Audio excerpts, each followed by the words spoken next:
어, 요즘 우리가 사는 그 시대가 뭐 이렇게 만만치 않은 시대를 우리가 다 살고 있죠. 최근에 여러 그 통계들을 좀 뭐 이렇게 발표하고 나누는 시간들이 많이 있었는데 어쨌든 20대에서 40대 안에 종교에 대한 무관심, 탈종교화라고 그러죠. 그래서 종교에 대한 무관심이 굉장히 높아졌다. 실제로 굉장히 높아졌습니다. 그래서 그 세대의 자녀에 속하는 지금 이제 유치원이나 초등학교 다니는 아이들 중에도 복음화율이 현저히 낮아져 있는 그런 시대를 저희가 맞이했습니다.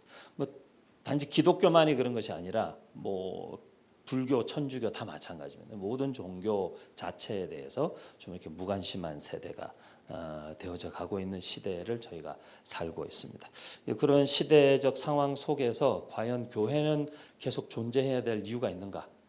그리고 내가 믿음을 지키고 사는 이유는 무엇인가가 더 아마 우리에게 직접적으로 다가오는 그런 시대에 살고 있습니다. 그래서 우리 안에 그런 신앙 고백과 또 그런 어떤 확실한 어떤 믿음의 고백들이 더 뚜렷해지지 않으면 살기 쉽지 않은 시대에 살고 있고, 그리고 코로나가 제가 볼 때는 끝나면서 저희가 일상과 여러 가지 것들이 다 회복이 되고 있지만 코로나가 우리에게 계속 던져줬던 질문은 아마 이제 어떤 상황에도 불구하고, 그리고 실제로 우리가 지금까지 가지고 있었던 확신과 어떤 담대함들이 과연 계속해서 거기에 기반을 두고 있어도 되는 것인가를 우리에게 다시 한번 물었던 시간이 아닌가.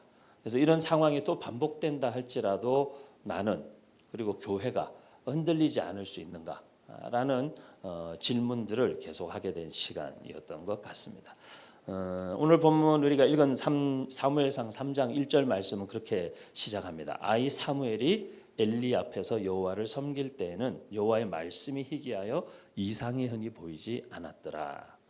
그리고 2절은 굉장히 우리에게 상징적인 표현을 하나 같이 연이어서 보여주는데, 엘리 당시의 제사장이었던 엘리의 눈이 점점 어두워 가서 잘 보지 못하는 그때에, 여기 이제 때라는 말이 나오죠. 근데 이 때가 어떤 때냐면 아이 사무엘이 여호와를 섬길 때, 그리고 엘리가 제사장으로 섬길 때인데, 그때는 어떤 때냐면 제사장의 육적인 눈이지만 눈이 점점 어두워져 가고 있고 시대도 점점 어두워져 가고 있다. 이유는 하나님의 말씀이 희귀했기 때문이다. 우리가 말씀을 생명이라고도 하지만 말씀은 내 발의 등이요 내 길의 빛이라고 하지 않습니까? 그렇기 때문에 하나님의 말씀이 희귀해지면 시대는 어두워지는 것입니다. 어둠은 빛의 부재다, 그런 말을 하지 않습니까? 그렇기 때문에 사실 빛이 있는 곳은 어디든 어두움은 물러가게 돼 있죠. 아무리 그 빛이 작고 뭐 꺼질 것 같고 뭐 연약해도 빛이 나타나면 어두움은 물러갑니다. 그렇기 때문에 어두움이라는 것은 어떤 뭐 험악한 일이 많이 있기 때문이 아니라 빛의 부재가 곧 어두움이 되는 것이죠. 그런 의미에서 볼 때 하나님의 말씀, 빛 대신 하나님의 말씀이 그 시대 가운데 희귀해지고 하나님의 말씀이 그 가운데 풍성하고 강력하고 놀랍게 나타나지 않는 시대는 어느 시대든지 어두움의 시대, 영적 암흑의 시대에 접어들게 되어 있다. 이 사무엘이라는 사람은 좀 독특한 배경을 가진 사람입니다. 왜 그러냐면 족장 시대, 아브라함과 이삭과 야곱, 노아 이런 그 시대들을 지나가면서 하나님께서 그 족장들을 통해서 그 한 가족들을 불러내시고 그 가족을 하나님의 백성으로 삼으시고 하는 그 족장들의 시대를 쭉 지나서 이제 사사들의 시대가 펼쳐지고, 그 사사들의 시대가 끝나면서 이제 소위 왕과 선지자들의 시대가 펼쳐지는 그 분기점에 있었던 사람이 사무엘이라는 사람이죠. 그래서 어떻게 보면 마지막 사사이자 또 제사장이자 어떻게 보면 선지자로서는 첫 번째의 어떤 역할을 감당했던 사람이라고도 할 수 있겠죠. 그리고 이 사무엘은 그때 당시 사실은 굉장히 영적으로 암흑기에, 그리고 이제 또 사울 이후에 이스라엘 나라가 분열하고 했을 때에 다윗이라는 이스라엘 나라를 하나로 통합하고, 그리고 그 나라의 위를 다윗의 위를 예수 그리스도와 그의 나라를 상징하듯 정말 견고하게 그의 위를 다져놓는 이스라엘의 가장 위대한 그리고 하나님의 마음에 합한 사람이다라고 불려졌던 다윗을 어떻게 보면 잘 멘토링해서 하나님의 사람으로 세우는 일을 바로 이 사무엘이 감당하게 되죠. 그래서 이 사무엘이라는 한 사람의 삶과 오늘 특히 이 어린 시절에 사무엘이 처해 있던 그 영적인 시대적 상황들을 통해서 지금 우리 시대의 교회와 우리 그리스도인들은 과연 어떠한 삶을 살아야 할 것인가? 그리고 무엇이 우리에게 진짜 필요한 것인가라는 것을 한번 생각해 보기를 원하는 것입니다. 우리 시대는 청년들은 특히 교회는 이제 청년들이 많은 교회인데 청년들의 삶이 되게 어려운 시대죠.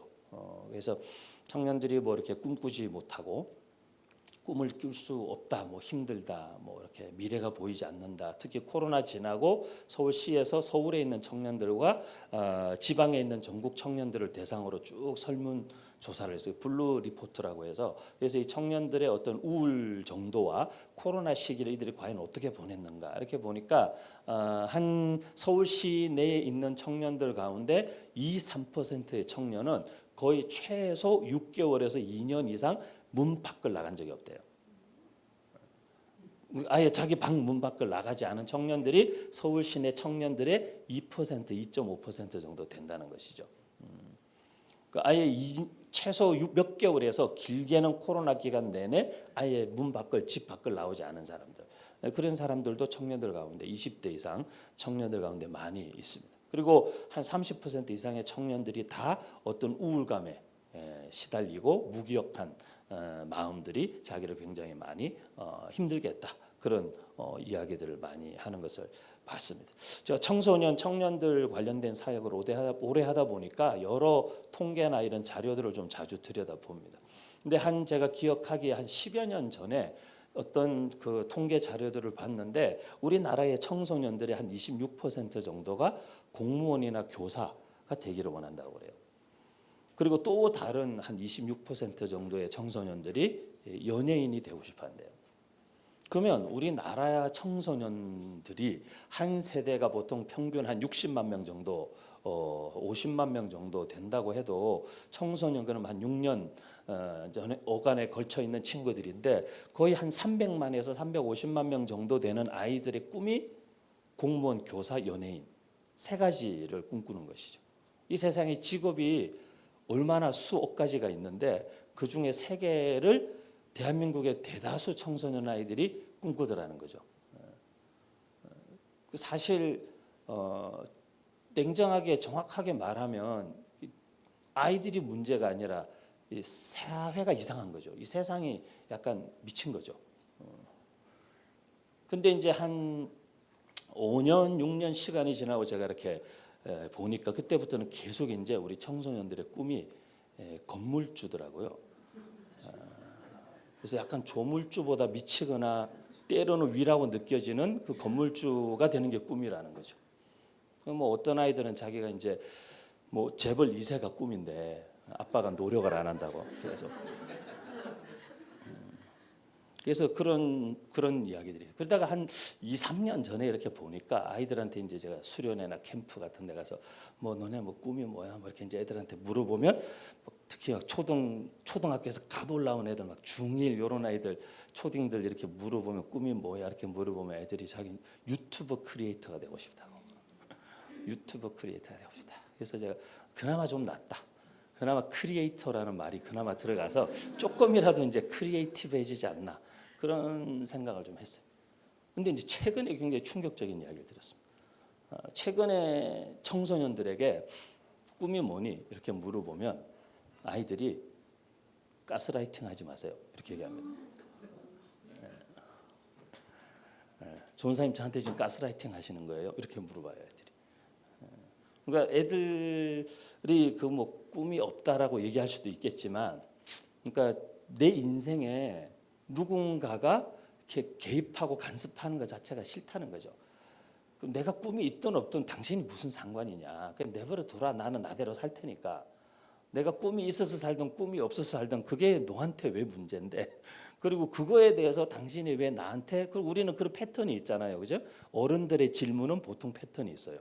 그래서 꿈이 뭐니? 물어봤는데 꿈이 없다. 그러면 꿈이 없으면 되냐? 이렇게 나오거든요, 보통. 꿈이 없어도 되죠. 그러면 꿈이 없으면 사는 게 아니야. 뭐 이렇게 그 패턴이 있기 때문에 그런 게 너무 싫은 거죠. 네, 여러분도 싫죠, 사실 때로는. 그죠? 뭐 그래서 명절에는 하면 안 되는 질문의 리스트가 있죠. 그리고 그 뒤에 벌금이 붙어 있어요. 이 질문하면 5만 원, 이 질문하면 10만 원 이렇게 붙어 있어요.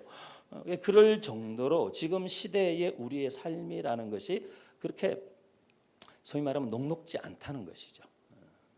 그래서 때로는 좋은 의도로 물어보는 질문조차도 부담스러운 시대. 그런 시대적인 어떤 어려움도 있지만 또 일면 한편으로는 이런 사회적인 현상들이 보여주는 것은 자기의 삶에 누군가가 개입하고 관여하는 것 자체를 싫어하는 것이죠. 그래서 자기 인생에 껴들지 말라는 거죠. 그건 하나님도 예외가 아니라는 거죠. 신이고 종교고 뭐 성직자고 뭐 선생님이고 심지어 부모님조차도 내 인생은 그냥 내가 알아서 할 테니까 내 인생에 자꾸 감나라 배나라 하지 마라. 이런 시대적인 풍조가 어떤 만연해 있는 것이죠. 우리는 항상 예수 믿는 사람들은 생각을 해봐야 되는 거죠. 어떤 시대적인 풍조와 어떤 지배적 가치관과 어떤 그 시대를 막 붙들고 가는 어떤 중심이 핵심이 되는 어떤 정신, 철학이 있다 할지라도 과연 그것이 하나님이 기뻐하시는 일인가?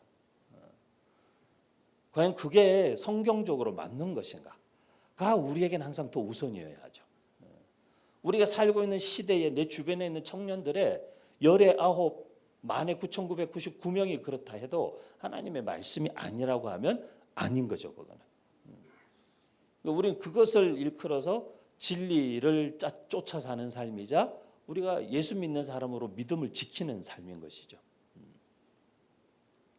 아무리 시대가 어려워도 3절 말씀에 보면 하나님의 등불은 아직 꺼지지 아니하였고 빛이요 생명이요 진리 되신 하나님의 말씀, 하나님의 역사는 시대가 어두울수록 더 밝게 빛나고 빛은 흑암이 짙을수록 더 두드러지는 법이에요. 그래서 사실 지금 시대에 교회가 있느냐 없느냐, 크리스찬이 있느냐 없느냐의 문제가 아니라 진짜 교회가 있느냐, 진짜 크리스찬이 있느냐. 그렇기 때문에 이 지난 3년여 시간에 코로나가 우리 예수 믿는 사람들이 계속 던졌던 질문은 과연 너는 진짜냐? 라는 거죠.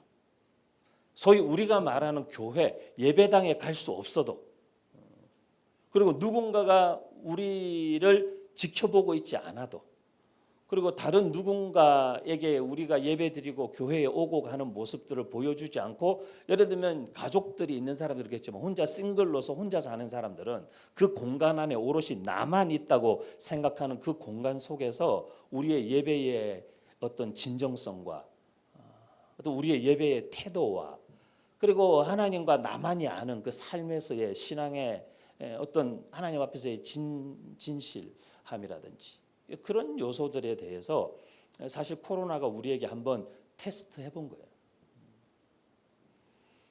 모이지 않아도 만날 수 없어도 누가 챙기지 않아도 그냥 하나님과 나와의 관계에서 내가 가야 할 길은 무엇이며 내가 있어야 할 자리는 어디이며 내가 살아야 할 삶은 어떤 삶인가를 우리가 명확하게 하나님 앞에 고백할 수 있는가를 우리에게 물었던 것이죠.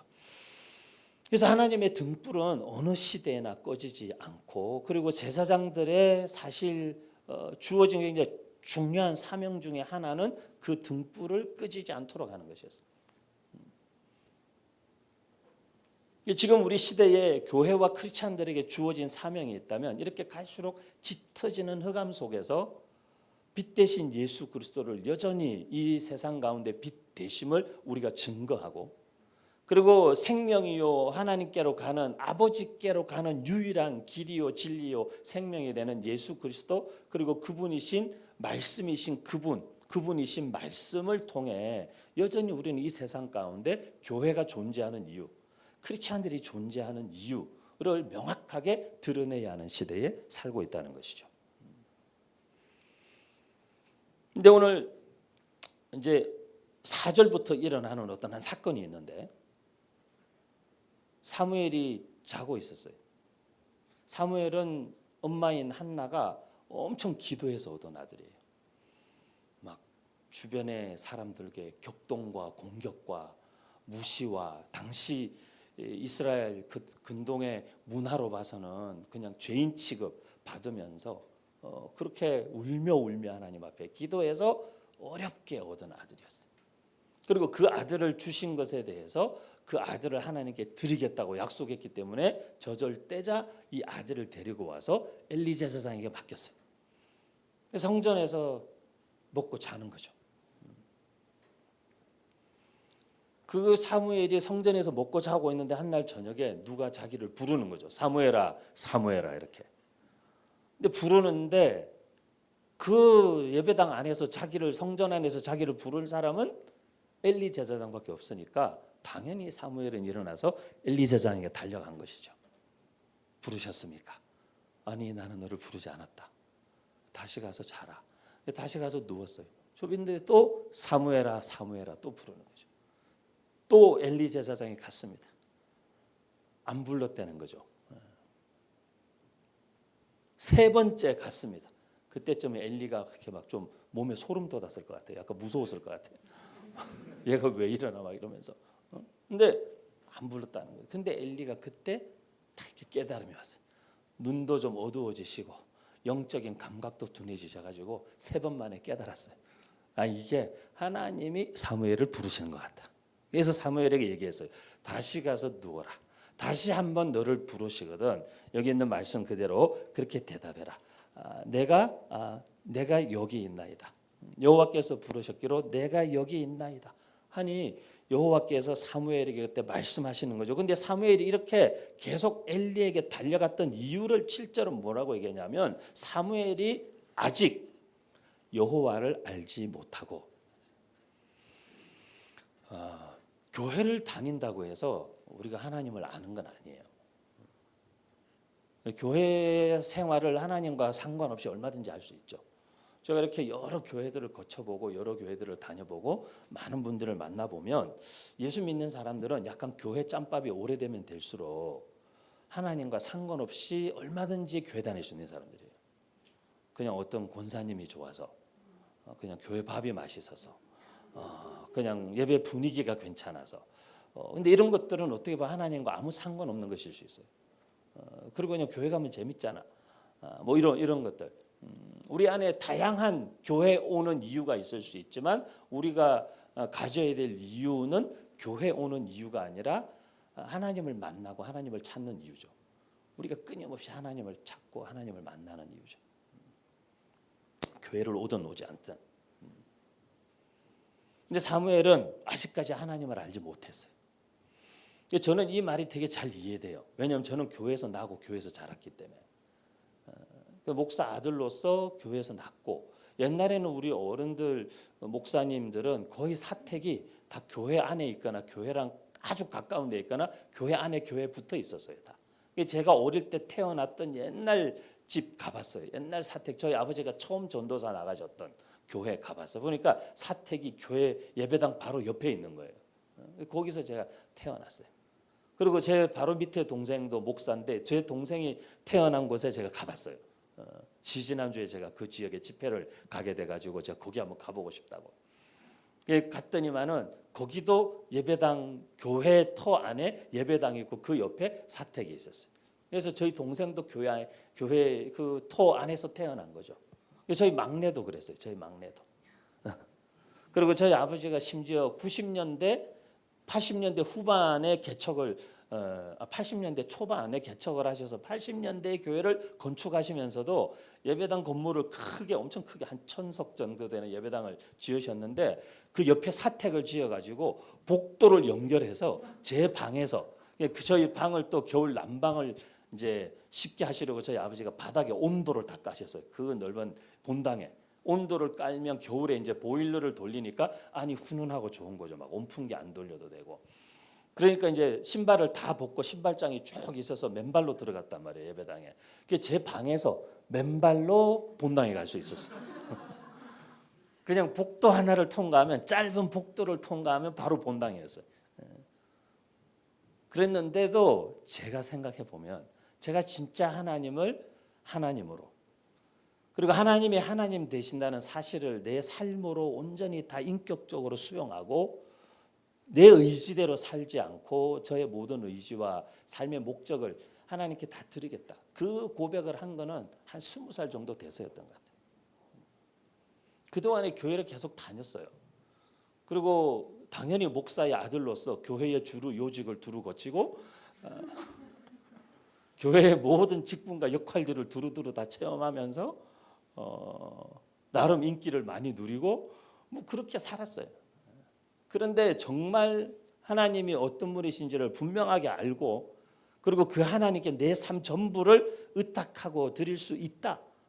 그리고 그것이 옳고 그것이 맞고 그것이 지혜롭고 그것이 내가 가야 될 길이다 라고 인정하기까지는 교회에서 나고 자랐어도 한 20년 걸리는 거예요. 20년. 사람마다 다를 수 있죠. 하지만 저도 한 20년 걸린 것 같아요. 어려서 성경도 많이 읽었고, 뭐 그림 성경, 만화 성경, 동화 성경, 뭐 성경 암송 대회 나가면 상을 다 휩쓸고 막 그렇게 했지만 하나님을 진짜 아는 것, 진짜 그 하나님이 내 삶의 전부를 걸 수 있는 분, 내 삶의 이유가 되고 목적이 되시는 분, 그분이 없는 삶은 더 이상 상상하기 힘든 그 삶의 구체적 결단이 있는 것은 그냥 교회에서 나고 자라고 교회 생활하고 직분과 직책을 거치고 청년부 중고등부 활동을 하는 것과는 별개의 문제일 수 있다는 것이죠.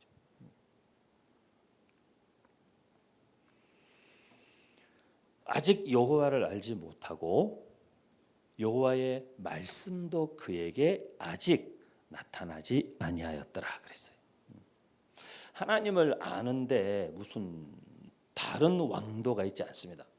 하나님을 아는 것의 비밀은 사실 그분 말씀 되신 그분을 통해 태초에 말씀이 계셨고 그 말씀이 곧 하나님이시고, 그리고 그 말씀이 이 땅 가운데 빛으로 오셨고, 하지만 그 빛이 어둠 가운데 왔는데 어둠이 깨닫질 못하고, 그래서 결국은 그 말씀이 우리에게 육신을 입어 나타나셔서 우리 가운데 거하시고, 그래서 그 영광을 우리가 보니까 아버지의 독생자의 영광이고 은혜와 진리가 충만하셨던 성육신하신 예수 그리스도. 근데 그 주님을 보기까지는, 그 주님의 음성을 듣기까지는 우리가 아직 하나님을 아는 것이 아니라는 거예요. 그래서 우리가 말씀을 가까이 하고 하나님의 말씀을 듣고 하나님의 말씀을 보는 것이 그렇게 중요한 일이에요. 그렇게 우리가 엄청난 어떤 대단한 영적인 어떤 체험을 하고 대단한 일과 사역을 경험해야만 하나님을 알 수 있는 게 아니고, 하나님을 아는 시작은 그분의 말씀을 통해 그분을 보고 그분의 말씀을 통해 그분의 음성을 듣고, 그 기본이 우리가 되느냐 안 되느냐. 제가 청년 목회를 오래 하면서 늘 정말 하나님을 알아야 된다. 그리고 하나님 정말 인격적으로 만나야 된다. 이걸 굉장히 강조했어요, 청년들에게. 왜냐하면 저도 하나님 모르고 산 세월이 너무 길었고, 그 세월 동안에 제가 살았던 제 삶을 생각하고 돌이켜 보니까 그냥 방향 잃은 나그네 같은 것이죠. 여행을 하는 것이 아니라 방랑하고 떠돌고 있는 것이죠. 그렇기 때문에 정말 하나님을 안다는 것이 얼마나 중요한가. 그걸 알게 되니까 청년들에게 하나님을 알아야 됩니다. 하나님 진짜 알아야 되고 하나님 만나야 합니다. 그 이야기를 계속 해주는데, 교회를 오래 다닌 청년들일수록 이 말이 무슨 말인지 잘 모르는 거예요. 그래서 끝나고 나면 우리 청년들이 찾아와요. 이렇게 장로님 아들, 권사님 아들 이런 친구들이 찾아와서, 목사님 저게 진짜 부끄러운데 누구한테 말은 못하겠고 목사님한테만 여쭤보는 거라고. 하나님을 인격적으로 만난다는 게 무슨 뜻이냐고. 제가 무슨 뜻인지 잘 모르겠다는 거예요. 들어도 모르겠어요. 모태신앙인데 무슨 얘기 하시는지 잘 모르겠다는 거예요. 하나님과 관계 맺는 법을 모르는 거죠. 하나님이라는 존재를 그의 영과 그의 이 지각이 그걸 인지를 하지 못하고 있는 거죠. 하나님을 알지 못한다는 얘기죠, 사실은. 저는 교회를 오래 다녔어도 하나님을 모르는 사람이 그래서 얼마든지 있다라고 확실히 믿고 있어요. 그리고 혹시 여기도 그런 분들이 계시면 손들라고는 안 하겠는데 혹시 그런 분들이 계시면 오늘 사무엘에게 찾아오시고 사무엘아 사무엘아 이름을 부르시고 주님 제가 여기 있습니다 라고 대답하고 그냥 대화잖아요. 그리고 새로운 관계의 시작이잖아요. 그 일이 여러분에게도 있게 되기를 축복합니다, 여러분. 그 하나님을 그렇게 만나고 그렇게 알아야 이제 비로소 우리 안에 우리가 진짜 그리스도인, 진짜 예수쟁이의 삶을 살 수 있는 거예요. 그 하나님을 알면 우리 인생에 많은 것들이 달라지지만 오늘 본문 1절 말씀에 아이 사무엘이 같이 한번 읽어보실까요? 제가 잠깐 물 마시게. 자, 같이 한번 읽겠습니다. 시작. 아이 사무엘이 엘리 앞에서 여호와를 섬길 때에는 여호와의 말씀이 희귀하여 이상이 흔히 보이지 않았더라. 아멘. 자, 여러분 보세요. 하나님의 말씀이 희귀하면 무슨 일이 벌어지느냐면 하나님의 말씀이 희귀하면 이상이 보이지 않는다. 다른 말로 하면 사람들이 꿈꾸지 않는다. 비전 이런 얘기 듣기 힘들어진다. 제가 청년 목회를 30년 동안 했습니다. 90년도부터 시작해서 한국에서 한 6년여 사역하다가 미국 건너가서 공부하고 사역하고 한 7년여 있다가 다시 한국에 돌아와서 이제 한 20년이 넘었어요. 지난 20년 제가 미국 갔다가 한국 돌아오니까 2003년도에 돌아왔는데 돌아오니까 한국 교회 청년들의 분위기가 많이 달라졌어요. 그리고 20년 전 제가 미국에 돌아왔을 때 하고 지난 한 10여 년이 또 엄청나게 달라졌어요. 더 이상 이 청년들의 그 청년들 집회나 예배 이런 데서 어떤 비전, 어떤 사명, 이렇게 막 어떤 선교 이런 메시지를 듣기가 힘들어졌어요. 그리고 거의 메시지가 뭐 위로와 소망과 격려와 그리고 막 이렇게 약간 말랑말랑한 메시지들. 교회 안에 약간 전부 다 감수성 예민한 사람들만 모여 있는 것 같은 그런 느낌이었어요. 감수성이 예민하다는 건 좋은 일이죠. 드라마 보면 눈물도 안 흘리는 냉혈한 같은 인간하고 결혼하면 안 되죠.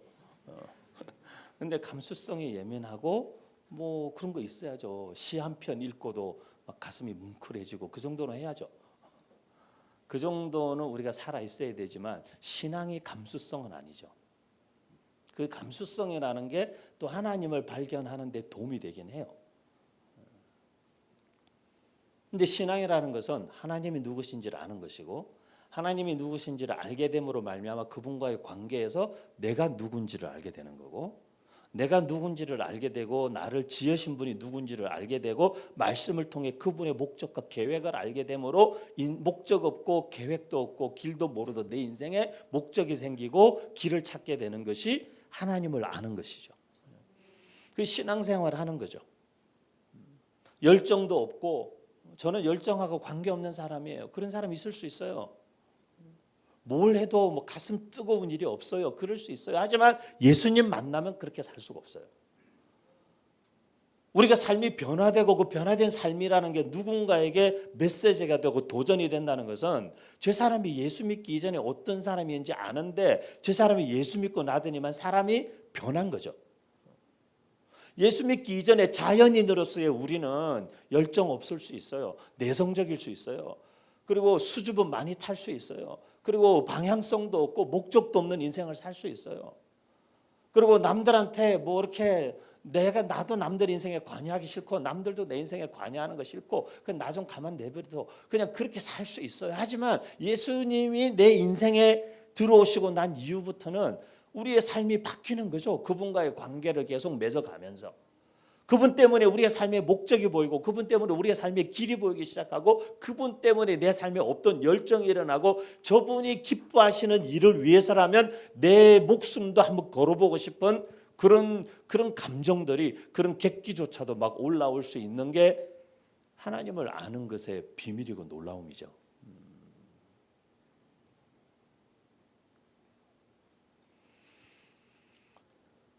사무엘에게 하나님이 그렇게 찾아오신 거예요. 사무엘아, 사무엘아.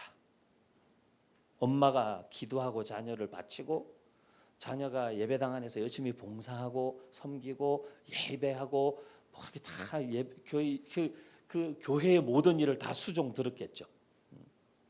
그래도 하나님을 만나야 됩니다. 그래도 하나님의 음성을 들어야 합니다. 그리고 그 하나님의 음성에 반응해야 합니다. 그 사건이 여러분의 삶에 일어나기 전에는 우리가 진짜 신앙생활이 아직 시작되지 않은 거라고 봐야 되죠.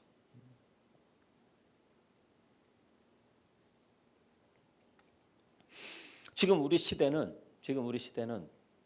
많은 청년들이 그리고 많은 하나님의 사람들조차도 굉장히 이렇게 무게에 짓눌리는 시대예요. 인생의 무게, 뭐 세계 경제가 다 계속적으로 앞으로 뭐 불경기에 힘들다, 어렵다.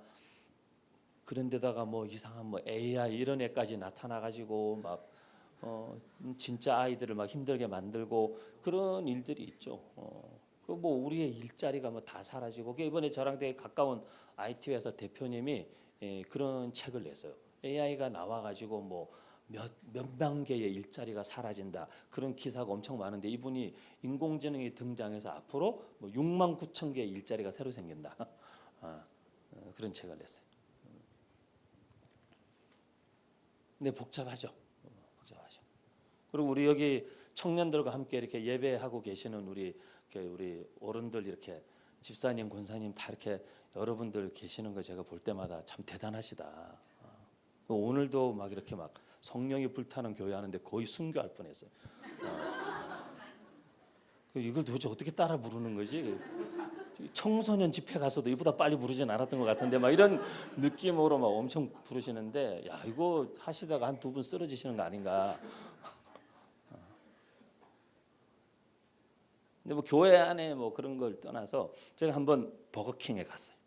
요즘에 버거킹에다 키오스크로 이렇게 주문을 하는데 제 앞에 좀 연세가 많으신 여성분이 할머니께서 이렇게 그렇게 주문을 하시더라고요. 할머니들이 이렇게 버거킹에서 모임을 하시더라고요.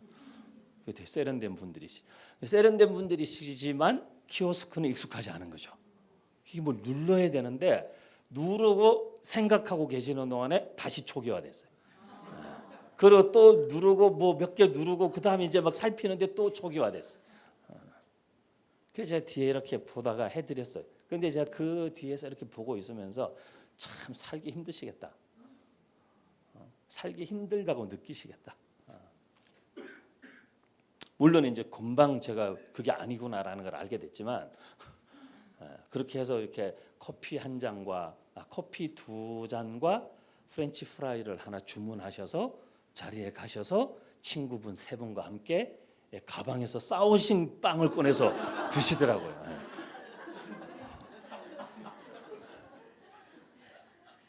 이분들 나름대로 세상을 사는 방법을 다 터득하신 거구나. 터득하신 거구나. 근데 뭐 삶이라는 게 그렇잖아요. 우리가 다 쫓아갈 수 없는 것들이 있는 것 같고 너무 빨리 막 도망가는 것 같은데 나는 그걸 계속 따라가느라 막 허덕이는 것 같고 그런 순간들이 우리에게 있죠. 그래서 그 삶의 무게, 그 인생의 무게감이 우리를 되게 짓누르는 것 같아. 그래서 괜히 어깨가 무거운 것 같고 발걸음이 좀 처지는 것 같고 그런 때가 있죠. 근데 한 번씩 그런 생각을 해봐요. 무게라는 걸 생각해 볼 때마다 언제 제가 이렇게 여러 묵상을 하면서 청년들의 삶과 도대체 우리 청년들이 시대의 그 무게에 눌려 있는 청년들에게 어떤 메시지로 좀 격려하고 또 이 친구들을 좀 도전하고 또 이렇게 잘 세워서 또 하나님 나라를 위해서 헌신하고 달려가게 해야 하나, 그게 늘 고민이니까 이 삶의 무게에 대해서 제가 여러 생각을 하는데 그런 묵상이 이렇게 떠올랐어요. 우리가 살면서 삶의 무게는 쉽게 눌려보는데 우리가 그런 표현이 있어요. 하나님의 영광의 무게라는 게 있어요. 그래서 제가 이게 청년들에게 그다음부터 이제 한 번씩 이렇게 툭툭 도전했어요. 삶의 무게에는 눌려봤지만 하나님의 영광의 무게에는 눌려본 적이 없는 사람. 그 하나님의 영광이 너무나 크고 너무나 강력하고 너무나 실제여서 하나님 앞에 예배하면서 그 영광의 무게를 버틸 수가 없어서 진짜 땅에 엎드러지거나 무릎 꿇거나 하나님 앞에 정말 굴복할 수밖에 없는 그 임재의 현장을 견뎌본 사람은 인생의 무게를 견디는 내구력도 좀 가질 수 있겠구나. 그런 마음이 들었어요. 사무엘이 그냥 어린 아이였고 이 가족 어떤 관계 내지나 가족 상담, 가족 치료적 입장에서 보면 상당히 좋지 않은 환경에서 자라는 아이예요. 젖대자마자 엄마가 버렸어. 애를 버렸어. 웬 할아버지한테. 제 생각에 엘리가 그렇게 막 친절한 할아버지였을 것 같지 않아요. 자식들하고도 관계가 아주 다 깨지고 어려운 웬 할아버지 집에다가 데려다 놓은 거죠, 엄마가. 물론 엄마가 늘 제사하러 예배하러 올 때마다 아들을 위해서 옷도 지어다 주고 아마 그랬을 거라고 충분히 상상이 돼요. 한나 같은 좋은 엄마였습니다. 그럴 때마다 어린애가 얼마나 엄마 따라가고 싶었겠어요. 막 울고불고 했었지 않을까요? 너무 어린 사무엘을 나이든 선지자 사무엘로 보지 마시고 사무엘의 입장을 좀 이해해 주세요, 여러분. 좀 공감해 주세요, 사무엘의 입장을. 저한테 공감하라는 게 아니고 어린 사무엘의 입장에 공감을. 엄마가 놓고 가는 거잖아요. 또 왔다가 엄마 와서 너무 좋았는데 엄마가 또 가는데 자기는 오지 말래. 여기가 네 집이야, 막 이렇게. 그런 과정을 거쳐서 다 자랐지만 우리가 읽지 않은 오늘 3장의 마지막 본문 19절에서 21절 말씀에 보면 그렇게 나옵니다. 사무엘이 자라매 여호와께서 그와 함께 계셔서, 이건 하나님의 임재가 그와 함께한다. 이 말은 다른 말로 하면 그는 하나님의 그 임재와 그 임재의 영광의 무게를 늘 느끼면서 살아간다, 그런 뜻이죠. 여호와께서 사무엘과 그와 함께 계셔서 그의 말이 하나도 땅에 떨어지지 않게 하시니 그랬어요. 대가지불을 한 만큼 하나님이 그의 삶에 또 그만큼의 특별한 은혜를 베푸신 거죠. 그래서 그의 말에 하나님께서 권위가 있게 하시고 영향력 있게 하셔서 그의 말이 땅에 떨어지지 아니하고 어쩌면 예수님처럼 사람들의 심령에 뿌려지고 박히고 들리게 하신 거죠. 그래서 그 사무엘을 통해서 선포되고 뿌려지는 하나님의 말씀과 그 사무엘을 부르시는 하나님께 반응했던 사무엘처럼 백성들에게 미스바로 모이라라고 했을 때 전 이스라엘이 미스바로 나와서 금식하며 하나님께 기도하는 그런 놀라운 영적 각성의 사건들도 일어나게 됐겠죠.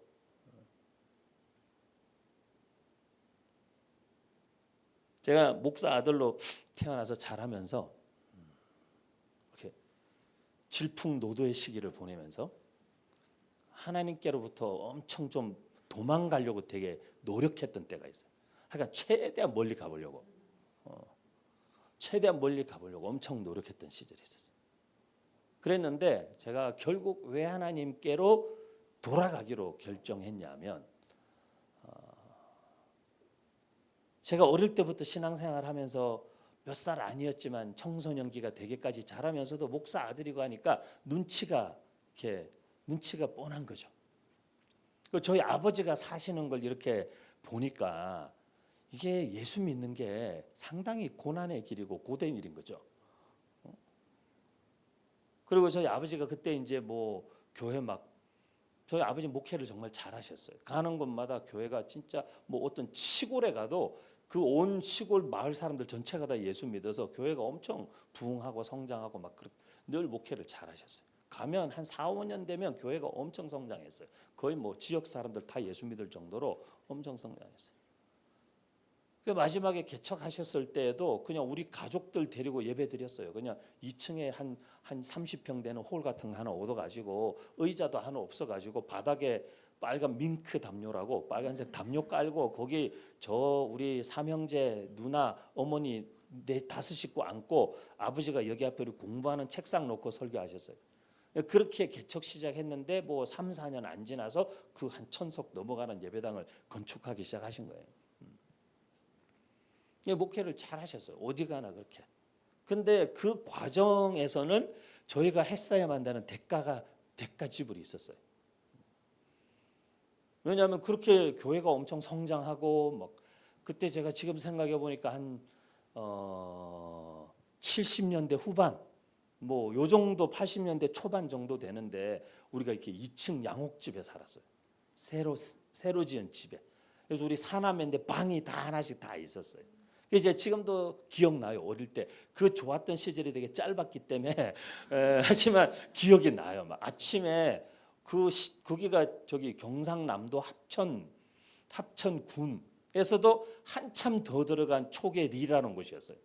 근데 거기서 그렇게 2층 막 양옥집을 짓고 초계리에서 아침에 밥 먹을 때 막 바나나 우유 막 이런 걸 먹었던 기억이 제가 나요. 그 정도로 교회가 거의 뭐 엄청나게 성장하고 우리 형편도 많이 좋아졌어요. 근데 이제 항상 그 중요한 건 그런 삶이 길지 않았다는 거죠. 그 정도 되면 저희 아버지는 항상 떠날 준비를 하시는 거죠. 그래서 이제 떠나시는 거예요. 근데 제 아버지가 떠나실 때가 되면 언제나 저희를 다 불러서 얘기하시는 거죠.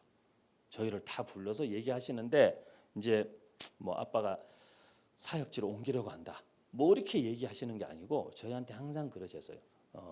얘들아, 하나님이 절대로 자기 자식들 밥 안 굶긴다. 이렇게 말씀하시는 거예요. 그러면 이제 저희는 보따리 싸라는 얘기구나. 이제 또 어디론가 가신다는 얘기구나. 그리고 진짜 어김없이 가시는 거예요. 언제 가는지도 몰라요. 저는 그때 저희 교회 막 집사님, 젊은 집사님들이 그 뒤 산에 막 이렇게 그 뭐 뽕나무 뭐 이런 거 막 과수원 이런 거 농사 짓는데 산에서 놀고 있었어요. 근데 막 온 산에 갑자기 누가 제 이름을 부르고 다니는 거예요. 막 은성아 막 이렇게 부르고 다니는 거예요. 그래서 이제 우리 뭐 교회 집사님 그 형들이 너 부르는 것 같다고 그 갔더니만은 너 지금 이사 가야 되니까 빨리 내려오라는 거예요.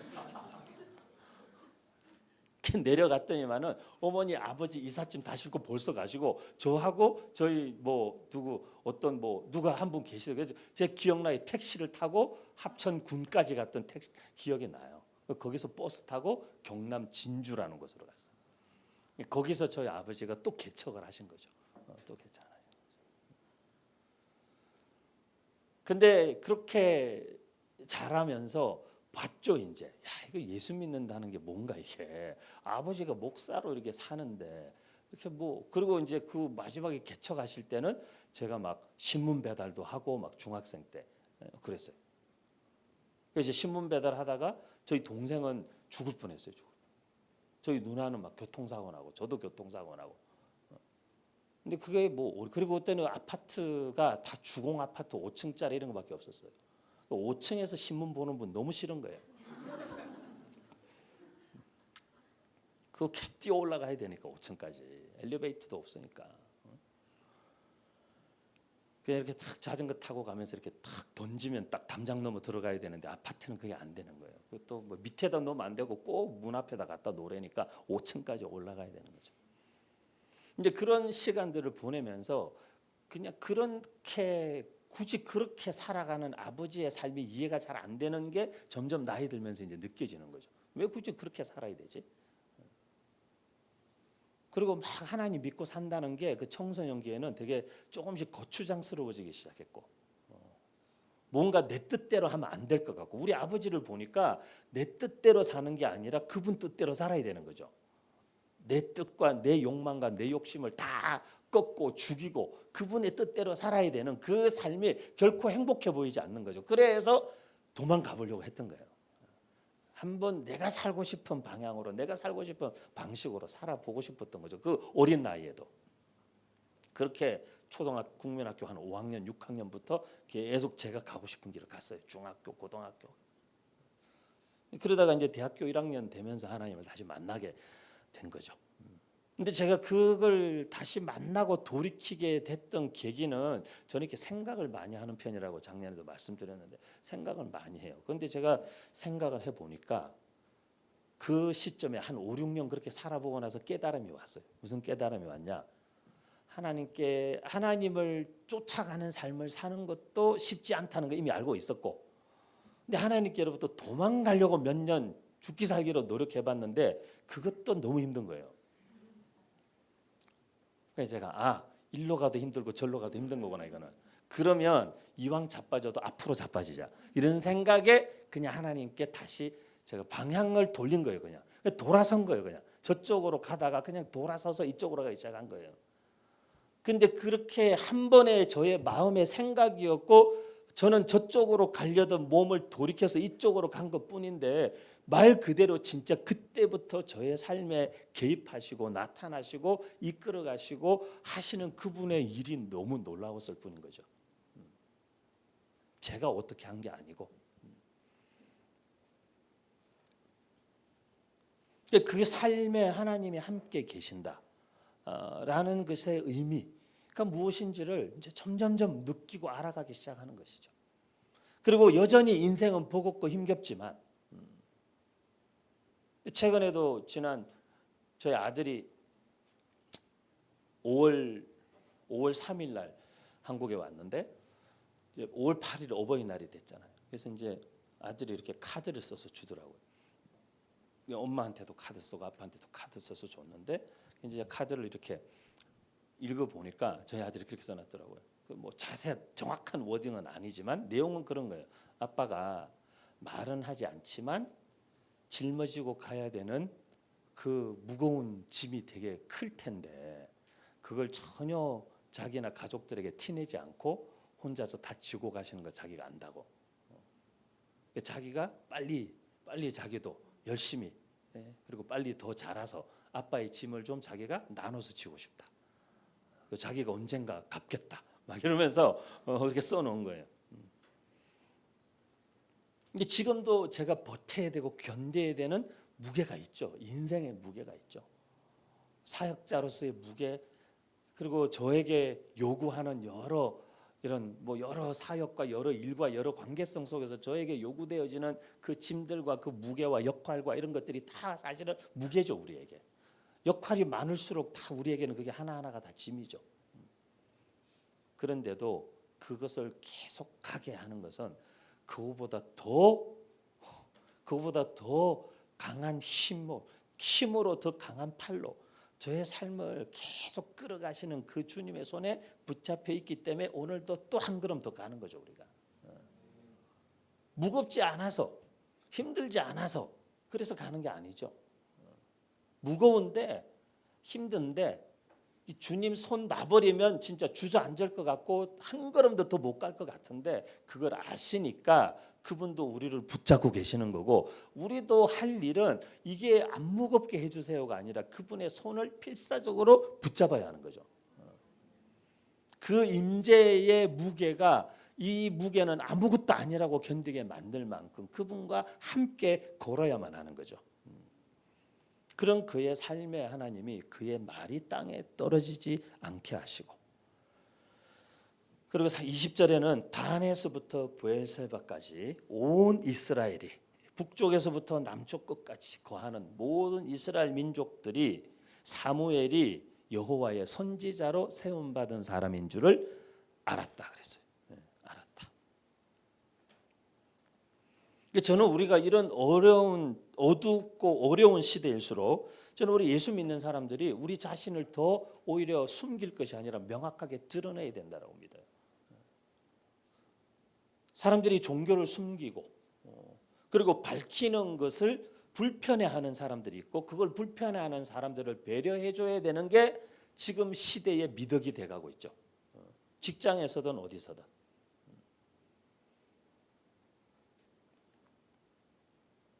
우리가 그렇기 때문에 우리 자신을 드러내는 것이 아니라 사람들이 우리를 봐서 알아야 되는 거죠. 저 사람은 예수 믿는 사람이구나. 저 사람은 하나님의 사람이구나. 저 사람은 나하고는 좀 다른 세상을 사는 것 같구나. 같은 시공간 속에 있는데 다른 세상을 사는 것 같은 사람. 왜? 그의 가치와 그의 사고방식이 다르기 때문이죠. 다르기 때문이죠. 그리고 21절 말씀은 그렇게 끝납니다. 여호와께서 실로에서 다시 나타나시되 여호와께서 실로에서 여호와의 말씀으로 사무엘에게 자기를 나타내시니라 그랬어요. 한번 하나님을 만난 것에서 끝나지 않고 하나님과 동행하는 삶에는 하나님 우리에게 자기를 지속적으로 나타내심은 하나님의 말씀을 통해서. 많은 사람들이 하나님과의 관계가 더 깊어지고 싶은데 어떻게 해야 되냐고 막 기도를 하고 기도해야죠. 근데 되게 단순해요, 사실은. 단순한 일의 반복이에요. 하나님의 말씀을 읽고 하나님의 말씀을 듣고.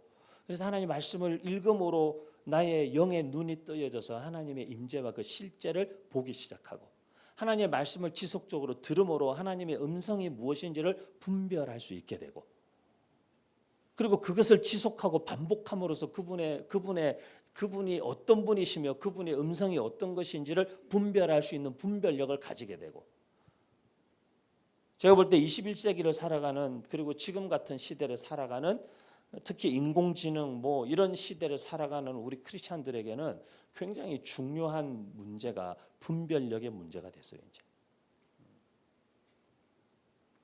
그리고 뭐 지금 우리가 보고 있는 이런 인공지능 이런 아이들 다 보면 누가 어떤 인포메이션을 많이 입력하느냐에 따라서 얘가 내놓는 답은 달라지는 거죠. 최근에 우리 기독교계에서도 기독교의 소위 말해서 이단이나 사이비가 아닌, 왜냐하면 인터넷에 보면 여러분 아시겠지만 특히 네이버 블로그 같은 데 보면 신천지나 이런 사이비 이런 데서 오히려 더 열심히 포스팅을 해요. 진리의 말씀이라고. 엄청 포스팅을 많이, 이단들이 훨씬 더 많이 해요. 그러면 그런 데이터를 많이 학습한 AI는 누군가가 종교나 진리에 대한 질문을 하면 그런 데이터를 기반으로 답을 하는 거예요.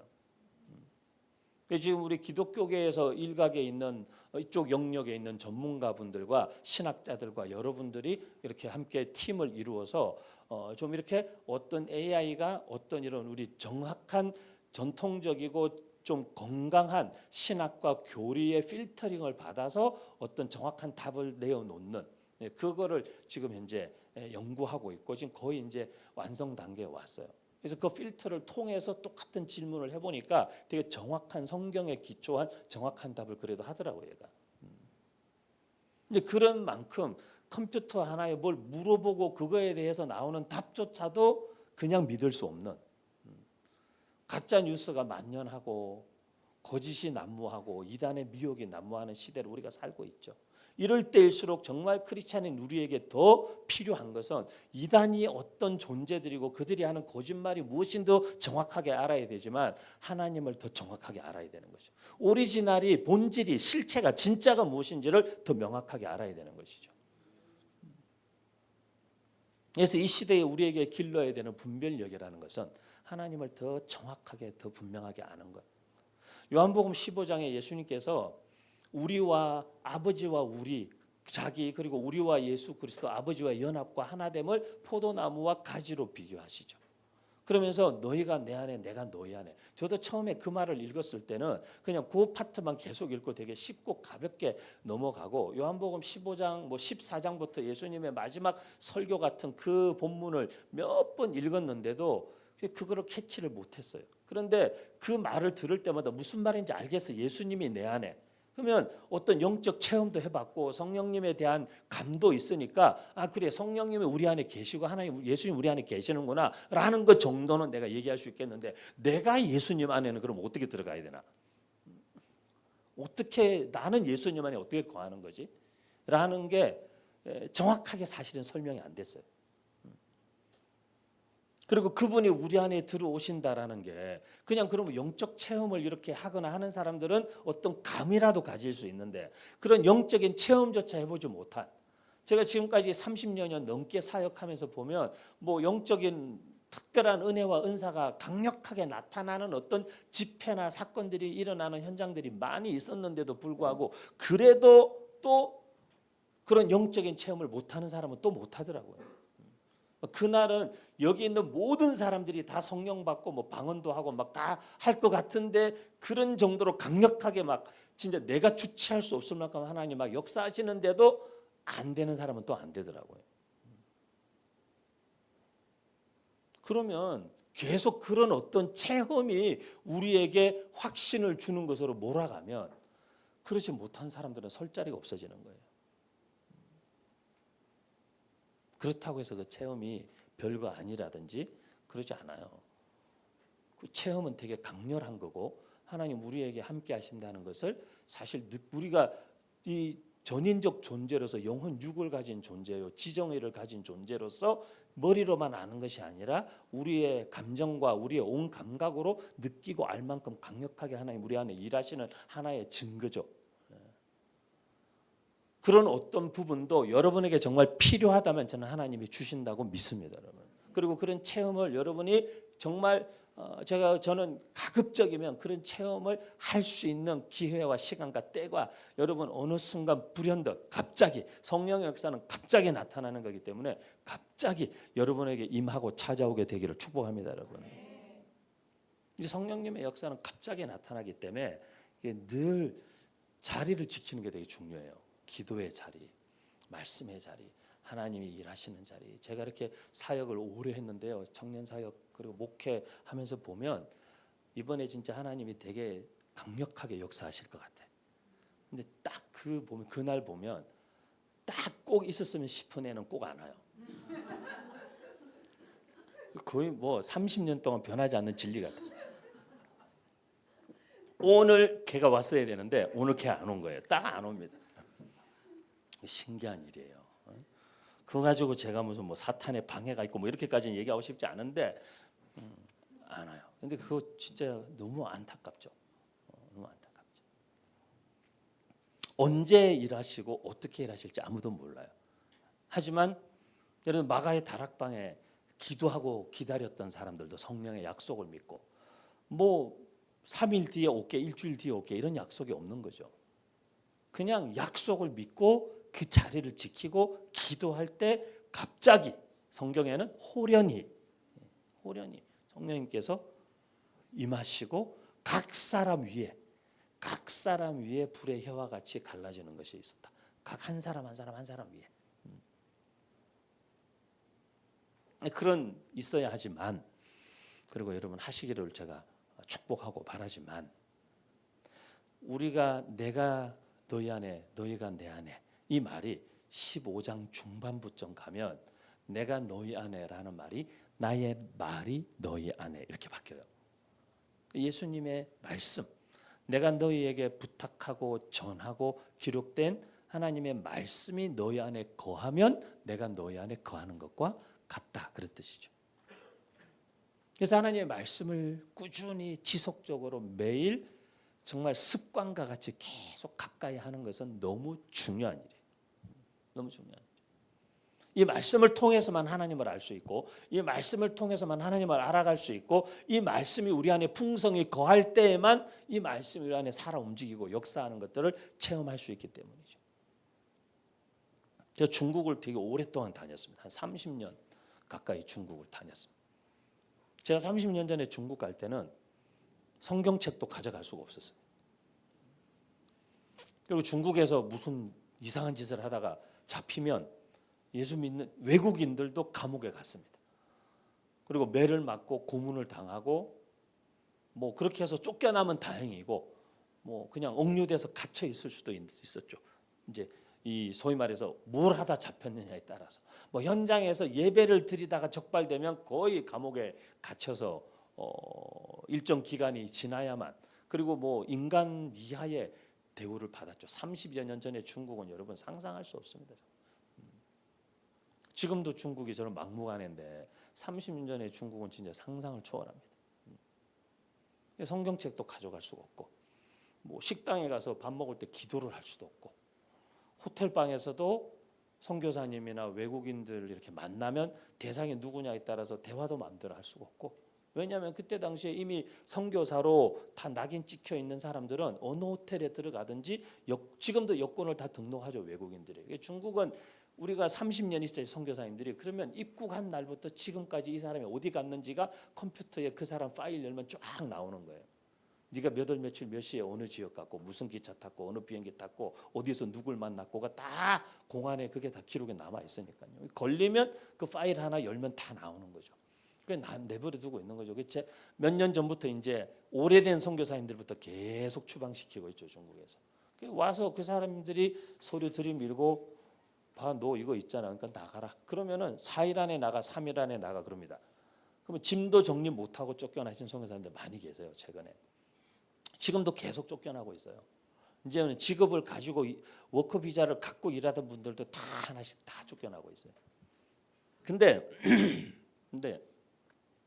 제가 그때 중국에 있으면서 성경책을 가져갈 수 없으니까 이렇게 기차를 타고 막 16시간, 지금은 고속열차라도 있지, 그때는 없으니까 평균 10몇 시간에서 길 때는 2박 3일 타고 가는 거예요, 기차를. 중국이 얼마나 넓어요.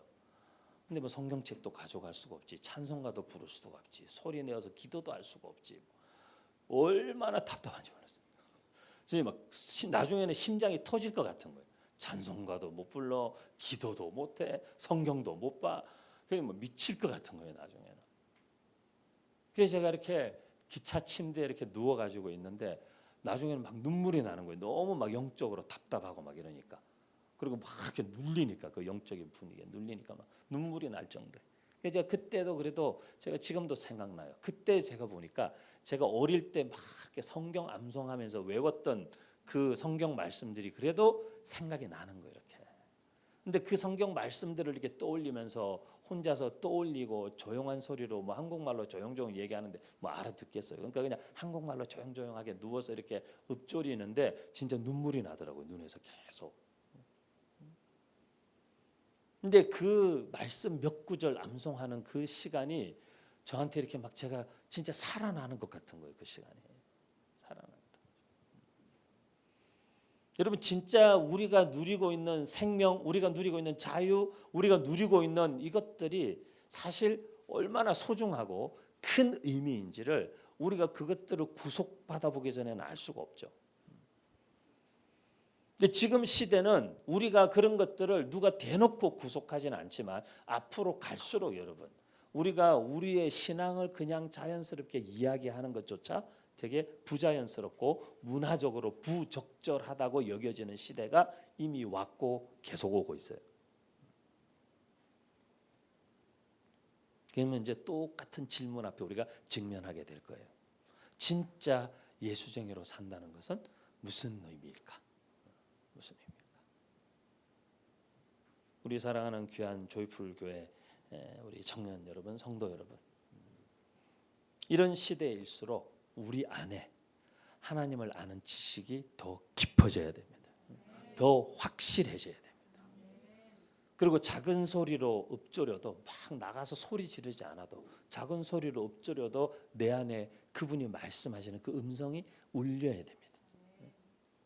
여기 진짜 내 귀에 울리리라, 오늘 우리가 읽은 본문 11절에 모든 사람들이 그것을 보고 그것이 네 귀에 울리게 돼. 하나님의 말씀이 그대로 그 울린다라는 말이 몸의 신체의 일부분이 진동을 느낀다, 그런 뜻이에요.